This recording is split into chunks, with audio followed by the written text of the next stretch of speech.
Scott Andrzejczyk, speaking for SOS, but this first part I'll be talking individually. I appreciate Commissioner Constance asking the questions. I find it, again, disturbing that the tests were only visual and not analyzed, according to Ms.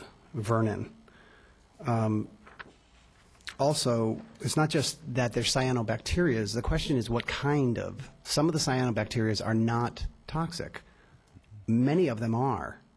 And so that's why we would like the answers to whether or not, back in 2012, sir, they were testing for the toxic cyanobacteria. I'm fairly new to this. I'm just starting to dig into it, to be honest.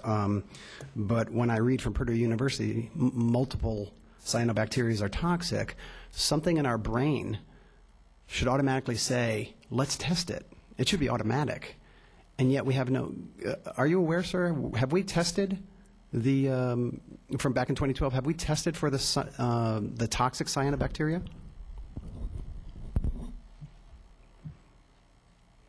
Has this county tested for toxic cyanobacteria once we found out that there were actually cyanobacteria growing to the depth of 9 feet thick in that lake, sir?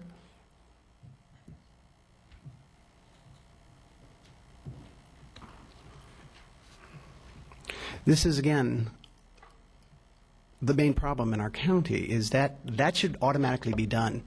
When citizens ask these questions, we should just be able to get a straight answer. If it's not done, what you're actually doing is protecting those that have done the wrong thing. They keep their jobs, and then they make more mistakes.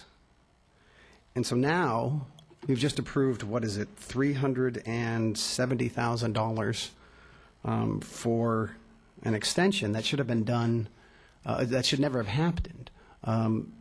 This has gone on for how many years? Long before I arrived and long before SOS came in. We have our concerns whether or not this bacteria is going to spread down. I just heard Commissioner Chairman Constance say it doesn't matter what the salinity, but that's not exactly true because according to Purdue University, it survives in brackish water. Brackish water has salt, and it survives. So, again, Mr. Chairman, this ties in. I have a lot of other things I'd like to add to this, but again, this comes back to who is responsible for this. This ultimately comes back to the administration of this county, which is, of course, Mr. Sandrock.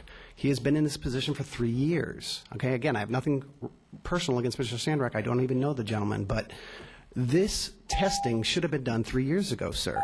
So we ask for his removal. Thank you. Time's up. Thank you, sir. Okay, anyone wishing to address the board, please step forward.